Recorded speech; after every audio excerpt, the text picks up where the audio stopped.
The Survivor Purple edit, made infamous by Kelly Shin, aka Purple Kelly on Survivor Nicaragua, is an editing decision that you may not even notice, and that is the point. The art of hiding someone so deep on the show that when they get voted out you go, wait, who are they? So why does it exist and how does it still happen? Let's find out. First off, I want to thank you all for supporting this channel. Subscribing, liking, commenting, and sharing are crucial to this channel's growth and making everything you see here possible. If you want to do more to help keep this channel from being purpled here on YouTube, then consider supporting this channel on Patreon. You get all videos weeks before they see the light of day on YouTube, and you can also vote for which survivors I tell the stories of, and even get an exclusive Patreon only video each month like this one. Thank you for your support. To understand a purple edit, we need to briefly explain how Survivor edits their show. In our ideal minds, every player gets an equal amount of screen time, and the winner and anyone who's interesting might just get a few more moments than everyone else, but in all actuality, that is not the case. Survivor has about 42 minutes an episode to cover what took place over 48 to 72 hours of real life on the island, so they justifiably have to condense a lot and cut a lot of things out. With that, what ends up happening in a typical season of the show is that the winner has a storyline from beginning to end. Anyone relevant to their story is featured. Those who make fun moments on the show are shown. Big gameplay moves are focused on, and any other smaller storylines that Survivor finds engaging are focused on. This means that if you are not doing any of these things or are not picked to have one of those smaller storylines, then the chances of you getting good screen time on the show is almost non-existent. Which leads us to the purple edit. While it is not required to do those previously mentioned things to appear on the show enough for us to recognize each of these players, someone who has been purpled is basically someone the general audience has no idea even exists. Basically, the audience gets blindsided when it is time for that player to be voted out. Like, who is this player and why are they all of a sudden getting confessionals like never before about them as a person and what their strategy is? It's very strange. Now, some notable examples of a player getting purpled are Troyzan in Game Changers, Chelsea Townsend on Ghost Island, Natalie White, strangely enough, the winner of Survivor Samoa, getting purpled, and our subject today, Purple Kelly on Survivor Nicaragua. There have been other players who have been purpled as well, but these are some notable examples that any big fan could name off the top of their head. One of the metrics used to judge someone's edit is the number of confessionals they give and what the confessionals are about. A confessional is when a player is talking to the audience directly, giving their thoughts on their gameplay or an event happening in the game, and sometimes about who they are as a person. For example, you almost always hear some generic confessional when the merge occurs about how a player is excited, and it technically counts towards their screen time, but it is ultimately meaningless to them as a character. Our biggest hope was that today was the merge feast. Less the merge than the merge feast. Jalapao is freaking hungry. Other times, there may be a fun reward that has people sucking up to the sponsors of that reward, or even just being generally excited about finally being able to eat. Usually this does nothing to help us know who they are though. The reward was pretty insane. Those sandwiches, they were all great. But it can be utilized to make us learn something fun about them, even if it is sucking up to the sponsors, that has us remembering them even to this day. I love Applebee's. Applebee's is by far my favorite sit-down restaurant. When someone is telling us about the game moves they're making and we get to see those moves on screen, you know they're a major player in this game. I go to Nick, I said, Nick, I'm in trouble. He said, no problem, Tony, I'll help you.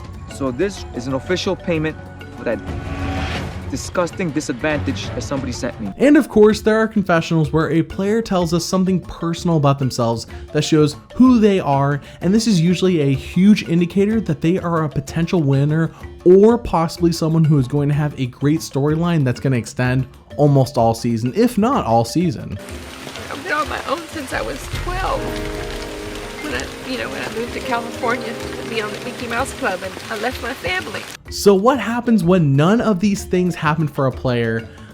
Chances are they're being purpled. So let's take the time to understand the most notorious purple edit in the history of the game, Purple Kelly. It was named after her after all, and figure out what techniques Survivor takes in order to be sure you don't know who that player is until it is time for them to go home. Essentially, this edit is saying, don't worry about this player, they're not important. Let's look at some key features of a typical purple edit featuring Purple Kelly herself, starting with the show's introduction to each of the characters. In Nicaragua, which was her season, some of the major figures of the season get a confessional right up front, like Brenda. I'm single.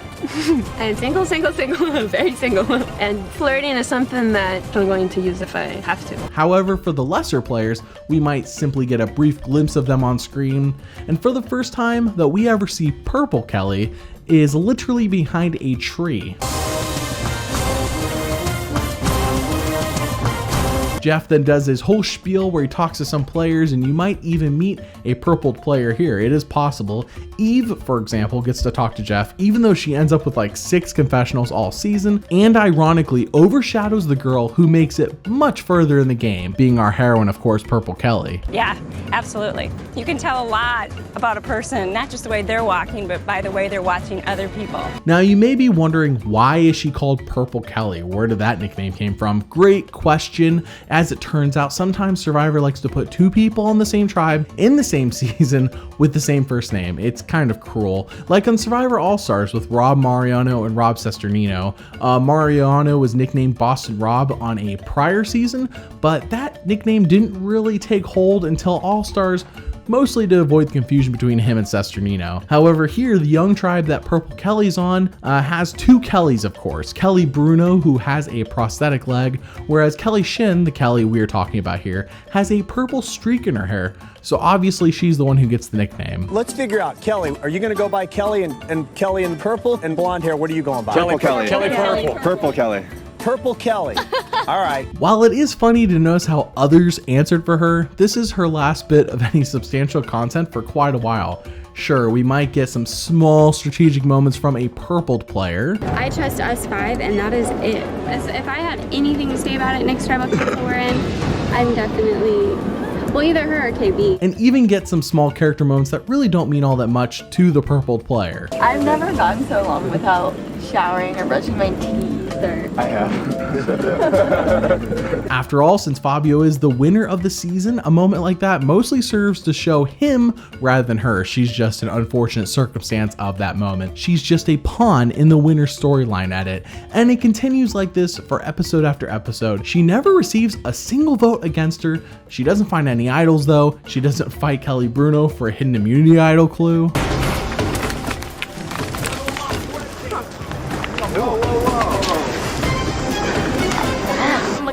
Yeah, I see you. Nothing that truly makes for good television, or has her be an important part of any strategic play that is going to television, of course. In fact, she goes a whopping 6 episodes without a single confessional. That's right, the first time we hear her speak directly to us about anything is in episode 7 when her tribe loses a reward challenge. If they had won, they would have gone to a local farm and had food to eat along with milking their own milk from a cow. And upon losing is the first time we hear from her at all.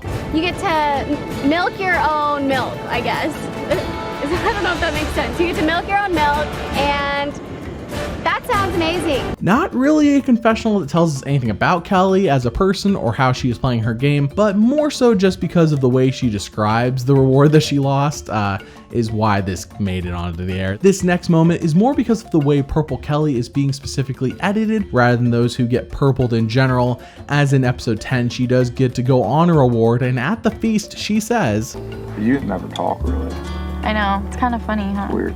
A cruel editing moment for sure. And just like that though, she's gone once again. We don't hear from her until episode 12. We barely heard from her all season as it is, but here we are in episode 12 when everything hits the fan, and this is a trope of having a purple edit. This purpled player will all of a sudden get more confessionals and moments that are designed to make you care about them one way or another, so that when they leave you go, oh no, I liked them, or good riddance, they deserve to go. For example, a normal purple edit would feature some sort of confessional in their boot episode that makes you wonder, where the heck did you come from? And why are you telling me what you're thinking strategically? Wendell is really great in challenges, and he's a smart guy. Like, I personally think he is the biggest threat in this game right now. But Purple Kelly is in a bit of a different situation. What is important leading up to her specific boot episode, where she is all of a sudden getting a lot of airtime, is that the weather in Nicaragua has been atrocious, and all she has had to wear all season is a sundress, a bikini, and sometimes you see her wearing Fabio's jacket,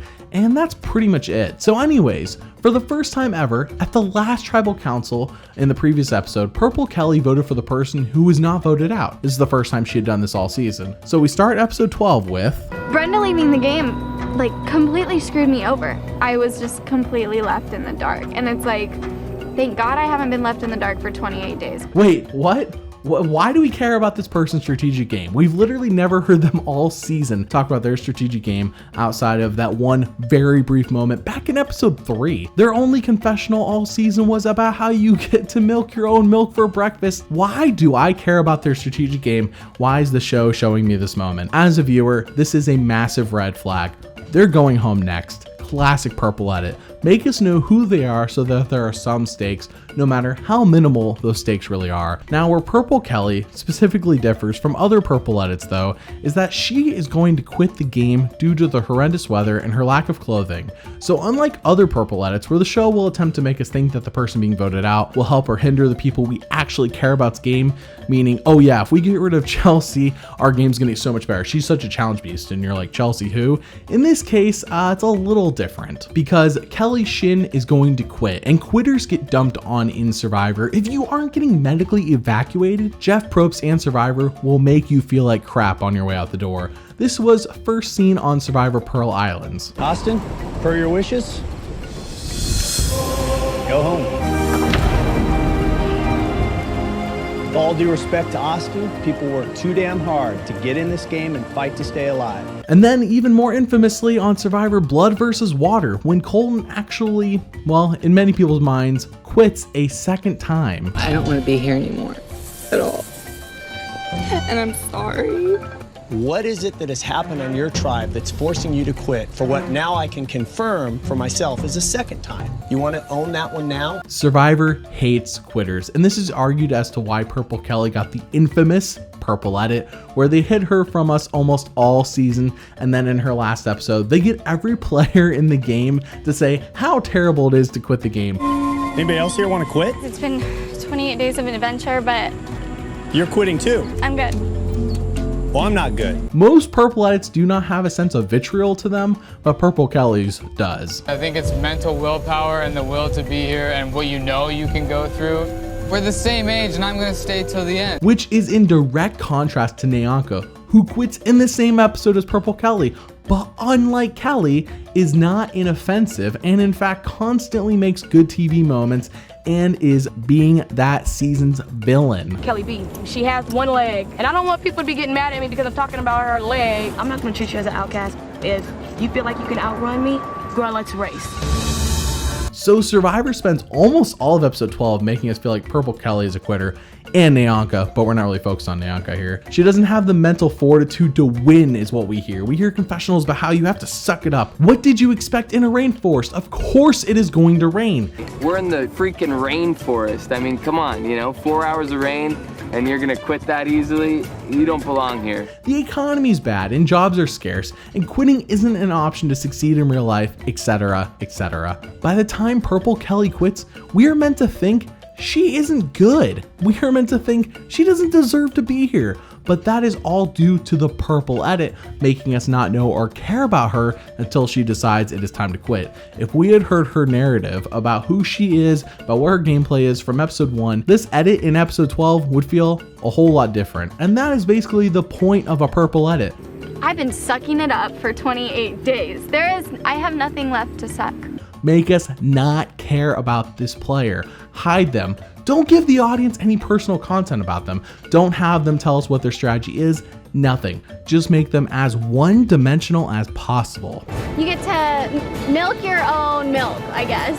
I don't know if that makes sense. You get to milk your own milk, and that sounds amazing. Now, as most people will tell you if you're not already familiar with Purple Kelly, this is the most extreme of a Purple edit. Typically, the audience will look at the confessional count of someone and use that as their only metric of declaring whether someone is being purpled or not, but this is not always the case, as many memorable characters throughout the show have been spawned from their moments in the season and not from the times they've been talking to us directly as an audience, though they might still have a memorable confessional.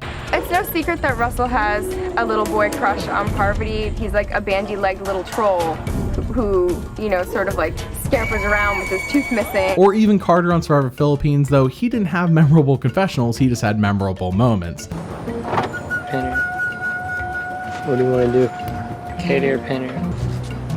I hate to lose Katie. So he wasn't really purpled. Confessional counts are not the only metric to find out if someone is given a purple edit, but it is a good starting point. So the next time someone is voted out or starts getting a lot of screen time late into a season, but you have almost no idea who they are, it may be that they're getting the infamous purple edit. Because ask Natalie White or Chris Underwood, no one is safe from a purple edit.